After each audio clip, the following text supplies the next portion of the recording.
thought a lot about what I wanted to record with this week. And there were three big contenders because I didn't want to hit some fringe deck. I wanted to hit one of the big players for this Grand Prix. Esper Dragons, I had recorded with Esper Dragons after the Pro Tour. It really didn't change too much, and the amount of just the information out there on the deck is just so dense already. So I didn't want to go that road. I've already recorded a lot with Obzon. Didn't want to go down that road.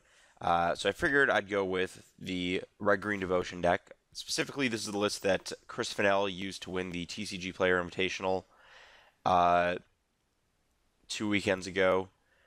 And the reason I chose this list is I think the uptick in the number of Deathmiss Raptors is good. Having more of that card as people move to Esper Dragons, I think is going to be really important.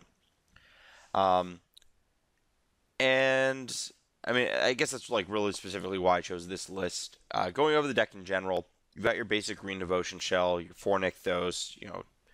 This is a 24 land list. I know other previous lists have fluctuated around that number. I like just having more because just having lands is fine a lot of the time with this deck. You have to have some amount of threats, but this deck easily hits that critical number. 12 mana accelerants. This deck opts for Rattleclaw Mystic instead of Voyaging Satyr. Unlike Green-White Devotion, you're not trying to make 20 mana in a single turn. You're not trying to, activate Mastery 8 times and then, flip 3 of them and trigger Whisperwood 4 times. The next turn, activate Mastery 17 times or whatever that Mirror Match devolves into. Really, you're just looking for ways to cast your super awesome, aggressively costed big game enders very fast. Not only does Rattleclaw provide somewhat necessary fixing, if you'll notice, there's only 10 red lands in the deck, and Rattleclaw is one of the reasons you can kind of cheat on that count.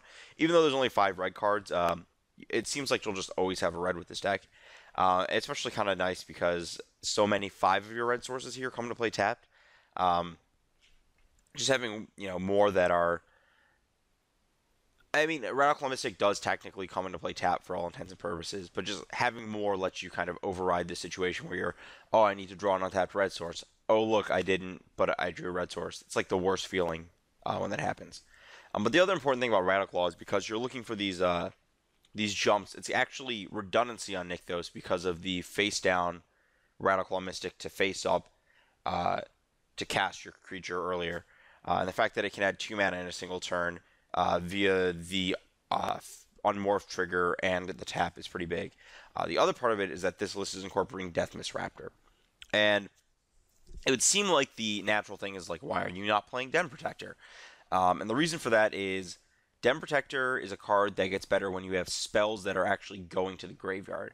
Ideally, this deck is just playing creatures that remain in play most of the time, and Den Protector is only good if you're expecting the game to be based around exchanging for those cards. Like, imagine this deck drawing Den Protector against, like, a Mardu Dragons deck, where they're just trying to, like, kill your mana creature, play a dragon, attack you.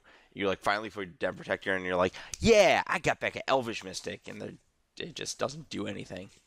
You'd rather just have another threat in the situations, most of the time, where you draw it. And in that event, Rattleclaw Mystic still is a morph. It still brings back Deathmiss Raptor. You don't get to set up the loops, but presumably with this deck, you're hoping not to play that long of a game. Again, we have 4 Cursor of Krufix. Same, this card's just great. Not really too much to say about it. It's kind of worth noting that it is the only enchantment in the deck, which does make this a little more vulnerable to Dromoka's command than I'd like some of the time. But at the same time, like that happens where you just go, Mystic, Courser, and they're just, one drop Dromoka's command. But it happens less than it did in Pro Tour testing, I think. I think there's a little bit less Dromoka's command than there was when we were testing for that event. When that was just kind of like the normal play.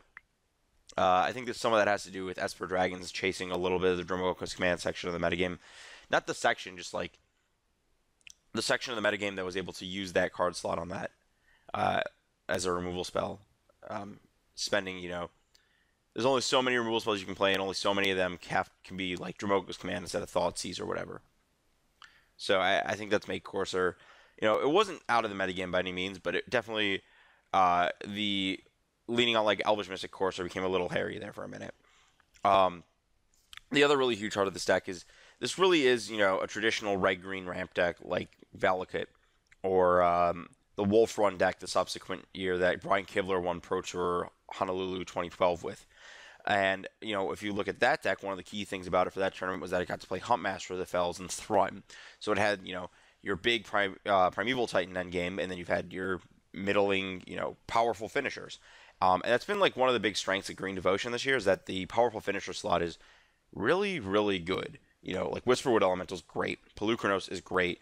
And this deck gets to play Xenagos, which is a real breaker for a lot of the mirror style matches. So, that's like one of the huge things is these 9 mid-range threats. And on top of that, we have our 8 high-end cards, Genesis Hydra, which again, the specific interaction of how this card works with these mid-range threats, you have a lot of things that you can just hit off a Hydra that are exceptional. Atarka, which is basically Cruel Ultimatum, and Hornet Queen, which is... so against Abzan, you can often get into board states where, like, Atarka doesn't kill enough to really fight back for the... I mean, it's great, but, like, you can't just, like, slam Atarka, kill your Siege Rhino, and then, like, gets Abzan Charm, and you're like, yeah, that was, like, a good exchange, but it's not enough for the fact that I have 36 mana sources in my deck. The Abzan decks just don't... Like, Hornet Queen just beats them. It's really simple. Crux of Fate makes it, not as a lot as it used to be, but, like, if they don't have that card, Hornet Queen is real problematic. So the power level of that card, despite it being the second best 7-drop to cast, it's worth noting that it's definitely better than the fourth one of those in this deck. And having the diversity with Genesis Hydra is a big deal. Moving to the sideboard, you can kind of see it split into efficient hate cards and haymakers. So we have Arbor Colossus for the various Thunderbreak Regent decks that are floating around. Nissa for the control matchup. Depending on how you feel, I've seen people board them in against other decks like Aldzan. I think that might be more of a play draw decision, just based on whether you can get it out in a reasonable time frame before they've started not before they started stabilizing, but before they're able to reliably pressure it. Ugin as another top end threat. Xenagos as an anti-control threat that also breaks open mirrors. Dem Protector as a anti-control threat that lets you push harder on the Dem Protector line. And then the hate card should be pretty self-evident. Elea's Disciple beats red decks. Hornet's Nest beats things that attack into Hornet's Nest and Hornet's Nest can block. Rex Sage shores up random enchantment matchups. Most likely not going to get like an Ordeal of Thassa with it ever, but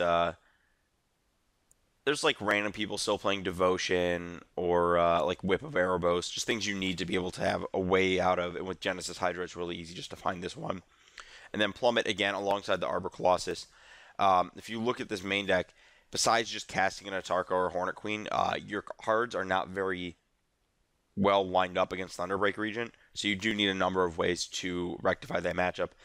Chris Fennell definitely said before the event he was very, very skeptical that he really needed all these anti-Dragons cards. And then playing the event, he was like, this matchup's like a 50-50 coin flip. Even with all this stuff, I'm very glad I have it. I think he played it like 3 times in 15 rounds or something crazy.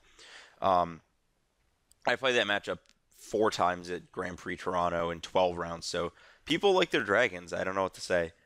But yeah, this deck, I mean, it has proven itself. It had 4 people in the top 8 of the Star City Invitational.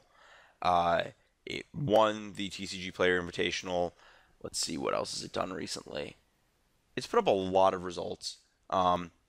So I'm kind of getting a feel for it, and hopefully by watching this, you can kind of get a feel for what actually needs to happen in this format to be able to combat what is very, very much the top deck coming into this tournament.